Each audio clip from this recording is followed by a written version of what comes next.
Are you trying to do a glitch you saw on a speedrun, but it isn't working? You rewatch the speedrun and you can see what buttons they're pressing.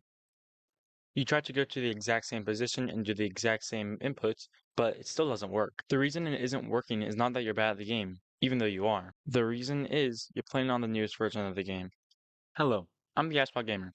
Welcome to my tutorial on how to downpatch and uppatch a Nintendo Switch game. I will be using Tears of the Kingdom and Super Mario Odyssey as examples. Don't worry, there'll be no spoilers. If you ever get confused, just leave a comment and I'll try my best to answer it. There are two ways to downpatch your game. You can either mod your Switch or factory reset it. I will be covering factory resetting in this video. To downpatch your game, you'll need a physical copy of the game you want to downpatch, and you'll need to be willing to lose all save data on your game. You can get your save data back, but you have to update the game. To get your game to 1.0.0, you'll need to factory reset your Switch. This means all the save data on all your games will be lost. You can use cloud storage from Nintendo Switch Online to save your game's data, but that won't work on all games. You will also have to update your game to get your save data back. Sometimes Nintendo will ship out updated versions of some games. If this is the case for your game, then you'll not be able to downpatch your game to any version that is older than the version that your cartridge has. If I look at where Tears of the Kingdom's updates are stored, you can see it's on the microSD card. You may be wondering, will formatting the microSD card delete Tears of the Kingdom's updates and reset it back to 1.0.0? Sadly, the answer is no. The reason why is the Switch will store some data on the console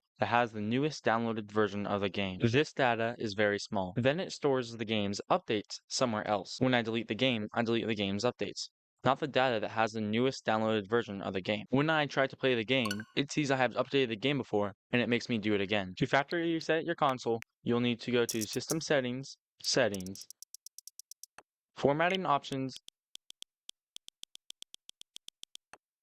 Initialize Console, which will delete all data in the system memory. I would recommend you read this whole page for yourself, but here's a summary. All data on the console will be permanently deleted. The only data that will work from your microSD card is the screenshots and videos. Everything from a linked Nintendo account will not be lost if you relink the account after you initialize the console. If you have cloud storage, your games will still be redownloadable. The rest is just talking about factory resetting your Nintendo Switch without losing any save data, but you'll not be able to get 1.0.0 back. Click Next.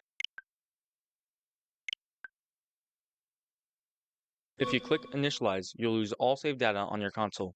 This process took about 9 minutes for me. If you turn off your console while it is initializing, bad things will happen. A few seconds after your Switch is done initializing, you can turn it on. Now you'll need to go through the setup process. You will need to press X to skip the internet part of the setup. If you do not, the Switch will update the game before you can turn off auto update. If you have a microSD card in your Switch, it will ask you if you want to format it. I already did, so I will press delete. If you do not want to format your microSD card, you can turn your Switch off and then take it out. To turn off auto update, go to System Settings, Settings, and then go to the bottom.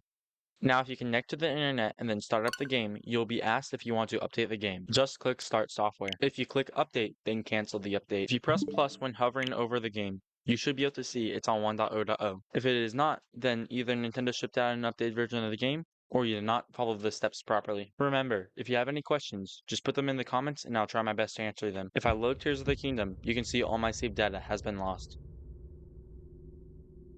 You can also uppatch your game to any version, but you have to be within a few feet of another Switch that has the version you want to uppatch to. Luckily, you do not need internet to do this, so none of your other games will be updated. To uppatch your game, hover over your game icon, then press plus. Go to Software Update, Match Version with Local User, Next, then create a new group. Have the other Switch do the same thing, but instead of making a new group, click Join Group, and then select the group with the name of the first Switch. When all is ready, click Start Communication. It may take some time to update the game. If this was helpful, please consider liking it to tell YouTube it was helpful. If you want to see some Tears of the Kingdom speedruns and maybe some Breath of the Wild or Super Mario Odyssey speedruns, then consider subscribing and let me know what you're interested in the comments. Thank you for watching and God bless.